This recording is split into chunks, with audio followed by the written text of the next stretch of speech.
Assalamualaikum warahmatullahi wabarakatuh teman-teman semuanya. Sebelumnya perkenalkan, nama saya Maya Nisa dari Fakultas Psikologi UHAMKA tentunya. Dan sekarang saya berada di semester 6. Saya ada di semester 6 dan sedang mengikuti mata kuliah Psikologi Dakwah.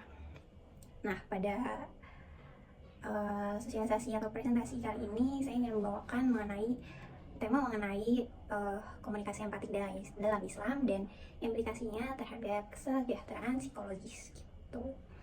Sebelumnya kita tentu tahu gitu bahwa kita manusia pribadi, kita memerlukan yang namanya hubungan dengan orang lain, atau kita memerlukan interaksi, kita butuh bersosialisasi dengan orang lain, dan tentunya dalam sosialisasi itu kita membutuhkan yang namanya komunikasi. Nah, komunikasi sendiri itu, komunikasi dalam bahasa Inggris itu communication. Nah, berasal dari bahasa Latin yang namanya itu communicatio dan berakar pada kata komunis yang artinya sama. Kesamaan yang terletak pada komunikasi ini maksudnya adalah makna yang sama. Jadi percakapan atau proses komunikasi yang terjadi antara kedua belah pihak itu memiliki pemahaman yang sama mengenai topik yang dibicarakan. Komunikasi juga memiliki arti yang sama, yang dimaksud ialah dalam menyampaikan pesan dari seseorang hingga sampai ke orang lain, baik itu dengan berbicara, mendengar, atau lain sebagainya, itu juga bisa disebut komunikasi.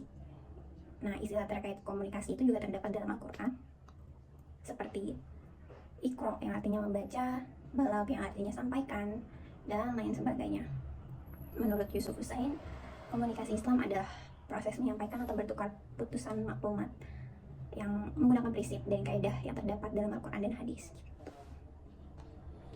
Nah, dalam perspektif Islam, kita dapat menyadari bahwa Allah itu yang lebih dulu mengajari kita untuk berkomunikasi menggunakan akal dan kemampuan berbahasa kita. Tentunya sudah Allah berikan ke kita gitu. Nah, hal tersebut dijelaskan di surat Ar-Rahman ayat 1-4. Artinya, Tuhan yang Maha Pengasih yang telah mengajarkan Al-Quran, Dia menciptakan manusia, mengajarnya pandai berbicara. Kemudian ada juga hadis Rasulullah yang menerangkan mengenai komunikasi, salah satunya dari hadis riwayat Bukhari yang artinya berbicaralah kepada manusia dengan apa-apa yang mereka pahami, apakah kau suka Allah dan Rasulnya didustakan. Nah, dari hadis di atas kita bisa mendefinisikan bahwa komunikasi merupakan proses penyampaian pesan kepada manusia dengan maksud untuk memberikan pemahaman sebaik-baiknya. Empati sendiri berasal dari bahasa Yunani, itu berasal dari kata empatia. Empatia yang berarti perasaan masuk.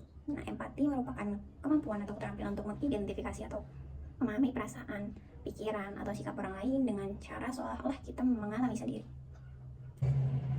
Empati dalam Islam juga dapat diartikan sebagai kemampuan untuk memahami dan merasakan perasaan orang lain serta kondisi orang lain. Sehingga dapat disimpulkan, komunikasi empatik itu merupakan bentuk komunikasi antara dua orang atau lebih yang melibatkan kemampuan untuk memahami, merasakan, dan merespon perasaan serta perspektif orang lain dengan tulus. Proses ini mencakup mendengarkan dengan penuh perhatian, menunjukkan kepedulian, serta memberikan respon yang sesuai dengan situasi orang lain. Jadi komunikasi empati ini gak cuman kita mendengarkan atau merespon cuma sekedar iya, oh gitu ya, kayak gitu, enggak. Tapi kita juga memposisikan diri kita sebagai orang lain, dan memposisikan diri kita dan kita turut merasakan apa yang dirasakan orang lain ketika mereka berkomunikasi dengan kita gitu. Nah, kira-kira apa nih implikasi terhadap kesejahteraan psikologis gitu. Nah, implikasinya ada yang pertama, yaitu mengurangi stres, kecemasan, dan konflik. Kenapa bisa mengurangi stres, kecemasan, dan konflik? Karena seseorang yang berkomunikasi dengan empatik itu mampu memahami dan merasakan perasaan orang lain, yang itu dapat membantu menciptakan suasana yang lebih nyaman, lingkungan yang lebih mendukung dan penuh perhatian. Kemudian yang kedua, bisa meningkatkan kepuasan hidup dan kesejahteraan emosional. Kenapa? Kita melakukan komunikasi empati dapat meningkatkan kepuasan hidup dan kesejahteraan emosional. Itu artinya ketika seseorang berkomunikasi dengan empati, mereka tidak hanya memperbaiki hubungan dengan orang lain, tapi dia juga merasa lebih puas, lebih bahagia dalam kehidupan mereka secara keseluruhan. Kemudian individu itu merasa dipahami dan didukung, cenderung memiliki tingkat kepuasan hidup yang tinggi, sebab individu merasa didengar dan dipahami oleh orang lain, sehingga dapat meningkatkan kualitas hidupnya dan kesejahteraan emosionalnya. Yang ketiga, mengembangkan rasa percaya diri, yang dimana komunikasi ini, ketika seseorang berkomunikasi secara empati, individu mendapatkan empati dari orang lain, dapat meningkatkan rasa percaya diri dan harga diri individu. Yang keempat, meningkatkan ikatan sosial. Meningkatkan ikatan sosial atau memperkuat hubungan sosial dalam komunitas gitu. Jadi kita bisa karena berkomunikasi empati nih, setiap individu pasti di dalam komunitas pasti tentunya ada berbagai macam orang dengan pola pikirnya masing-masing. Tapi ketika kita menggunakan komunikasi empati di dalam suatu komunitas, itu kita bisa saling memahami dan mendukung satu sama lain, dan komunitas juga bisa tumbuh menjadi komunitas yang lebih harmonis dan memiliki solidaritas yang tinggi. Kemudian yang kelima, mendukung kesehatan mental. Karena seorang merasa dihargai, mereka merasa dianggap kehadirannya. Karena mereka didengar dan dipahami, mereka akan merasa dianggap, dan kemudian mereka tidak merasa kesepian. Mereka merasa dihargai, jadi meningkatkan kesehatan mental mereka.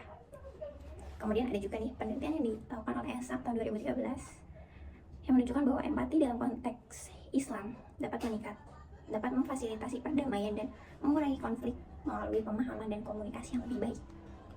Jadi di sini sebenarnya ada penelitian dari konsep Galtung yang ABC Triangle yang menekan pentingnya pada sikap, attitude, perilaku, behavior, dan contradiction untuk menciptakan perdamaian. Kesimpulannya ada komunikasi empati dalam Islam tidak hanya merupakan praktik keagamaan, guys, tapi juga memiliki implikasi yang signifikan terhadap kesejahteraan psikologis individu. Dampak komunikasi empatik ini juga terhadap kesejahteraan psikologis seperti yang saya sebutkan tadi itu. Mereka bisa mengurangi stres, kecemasan, konflik individu, meningkatkan kepuasan hidup, kesejahteraan emosional individu, dan mengembangkan rasa percaya diri, memperkuat ikatan sosial, dan mendukung kesehatan mental.